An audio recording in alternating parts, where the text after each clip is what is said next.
Kenapa?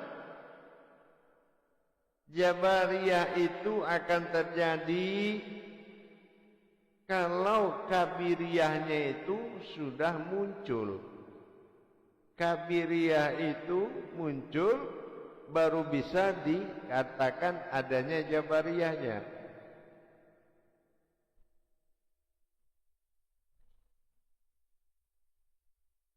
Kalau kaji ini jatuh kepada sifat ahad, maka tajalli Allah, tajalli Tuhan kepada iman dinamakan Allah, ini melahirkan lebih dari satu.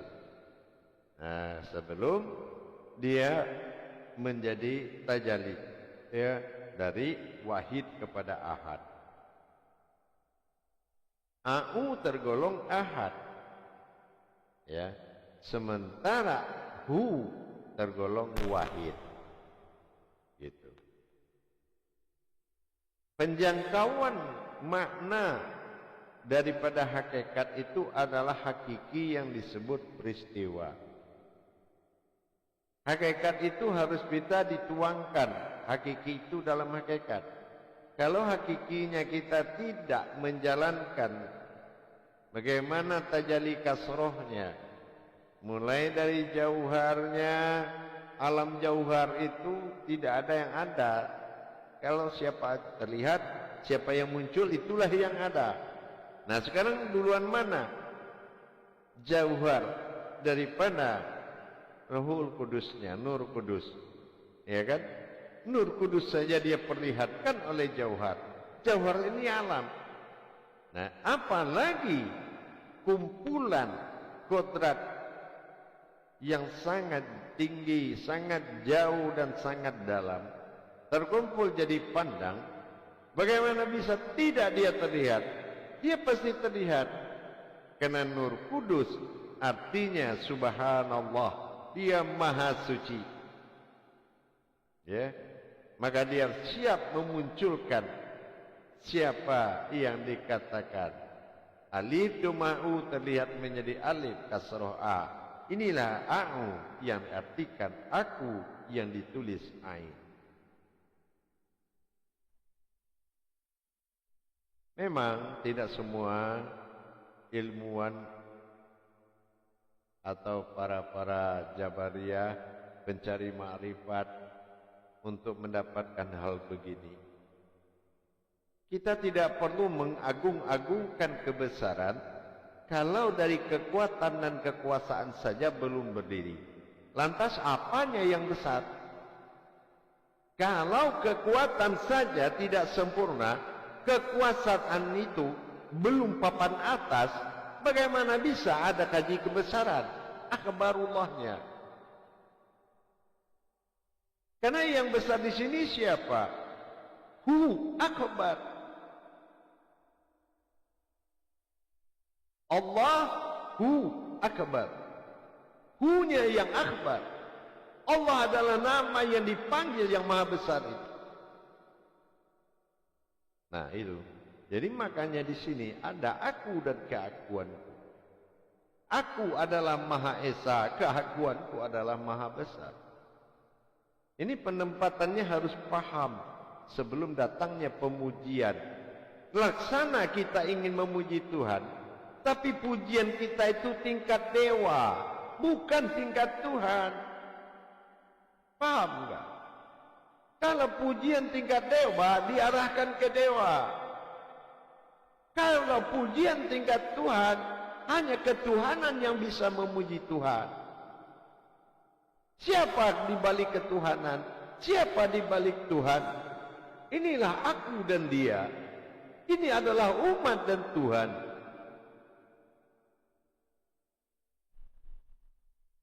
Mudah-mudahan tidak tergolong seperti itu.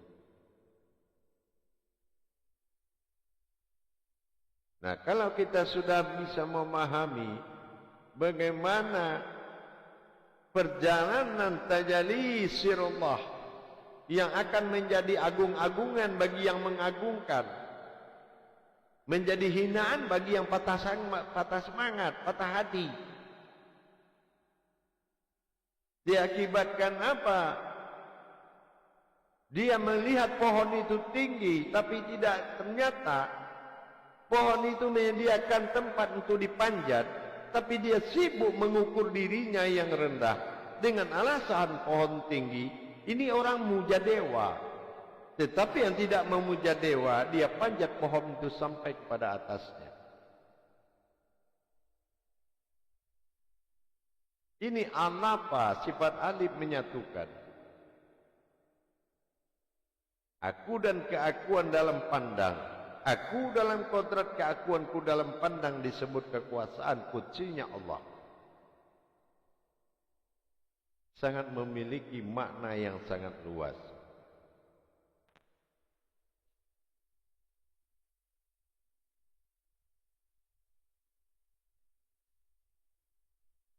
Kalau kita bicara tentang Tuhan, tidak terlepas bicara tentang satu.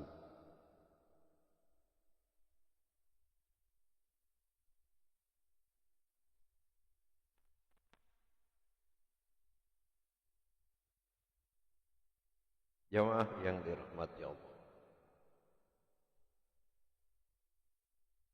Logika tidak perlu dihentikan.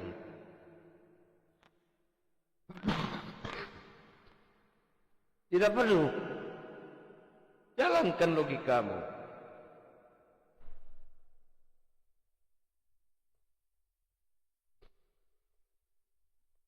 Pasti kalau jalan itu benar, logika itu pasti hidup dan menerima. Kenapa? Karena logika itu adalah jiwa. Jasad itu adalah raga.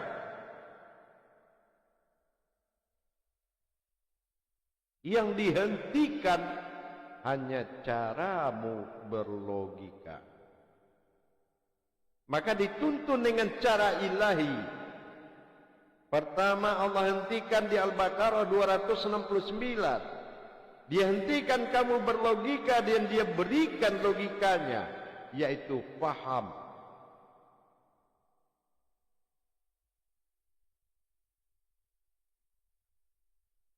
Apa itu tidak diberikan logika? Hikmah namanya.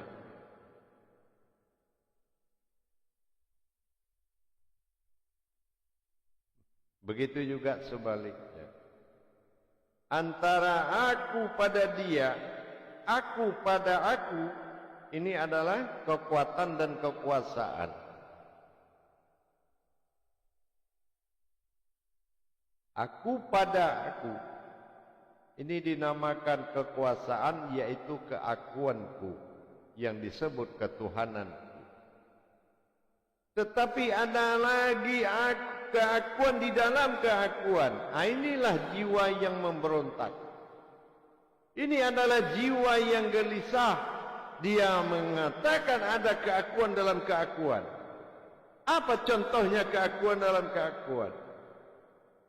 Nah, saya sudah terangkan. Dia dirikan ibadah, dia berzikir, dia sholat, dia beriman, dia bertakwa, dan dia bermakrifat sampai kepada Tuhan. Dan dia tetap gelisah. Kenapa dia gelisah? Karena adanya yang dia kerjakan itu tidak nyata. Kenapa tidak nyata? Karena yang empat itu menjadi pesuruh oleh keakuan dirinya. Buktinya apa? Aku ingin berzikir, aku ingin sholat, aku ingin bertakwa, aku ingin bermakrifat. Kalau aku tidak ingin, aku tidur. Nah, ini yang dikatakan keakuan. Nantilah setelah aku sehat. Nah, itu keakuan. Nantilah kalau ekonomiku sudah bagus. Nah, itu keakuan.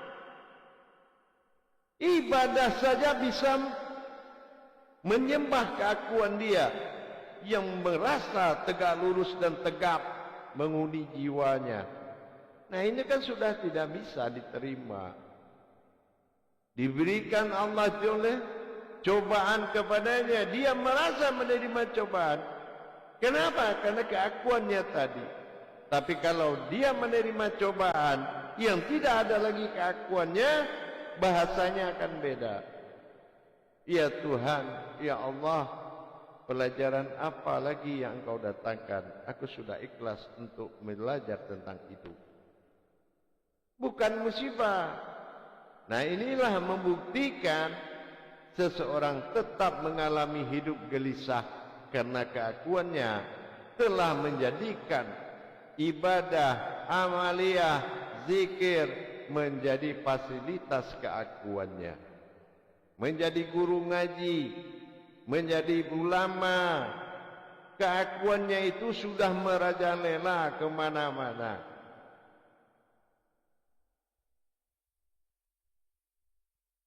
Karena apa? Keakuan Tuhan sebagai daya pandang lihat tadi tidak berkuasa, dan dia tidak menjadi kekuasaan itu sendiri. Disinilah terlihatnya mana zahir pandang, mana batin pandang. Itu yang terlihat. Tidak ada yang melihat.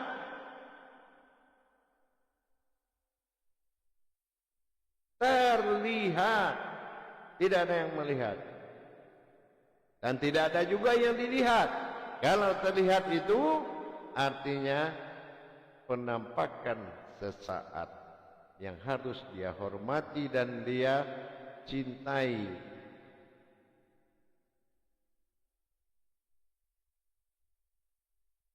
Jadi bagaimana kita mendirikan pandang, mendirikan lihat, dari kodrat a'u ain.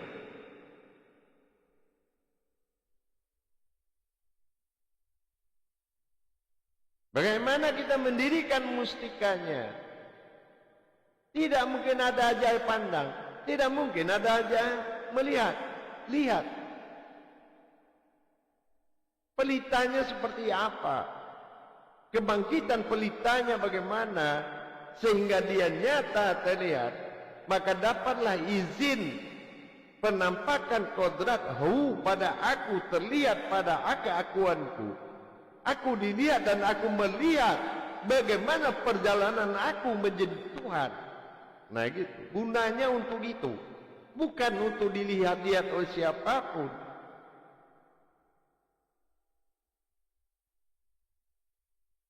Kita harus sampai pemahaman ke situ. Kita contohkan di saat kita lahir ke muka bumi ini sebagai keumatan. Berapa tahun usia kita baru bisa melihat orang tua sendiri? Betul enggak? Butuh sekian tahun. Tapi pandangan sudah sampai sebelum kita nginjak bumi ini. Bahwa kan Rahim yang menunggu. Seumpama Tuhan alam misal disebut Bapa yang menunggu sudah kita ketahui. Dalam menyambut kedatangan ilahi. Kenyataan hidup bagi Tuhan ilahi nas. Nah inilah pokok daripada kajian kekuasaan pandang dan lihat. Bukan siapa yang memandang, bukan siapa yang melihat. Itu salah. Itu pemahaman logika yang tidak pantas diucapkan dalam ketuhanan.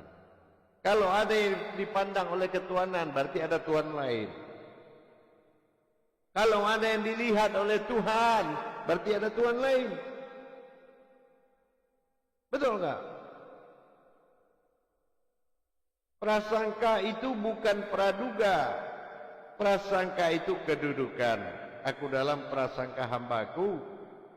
Kalau kedudukan Tuhan itu sebagai umat, maka kekuatan umatlah yang kita bawa-bawa. Nah, jadi dalam pelajaran terhadap pandang dan lihat, bukan siapa mandang, siapa yang lihat.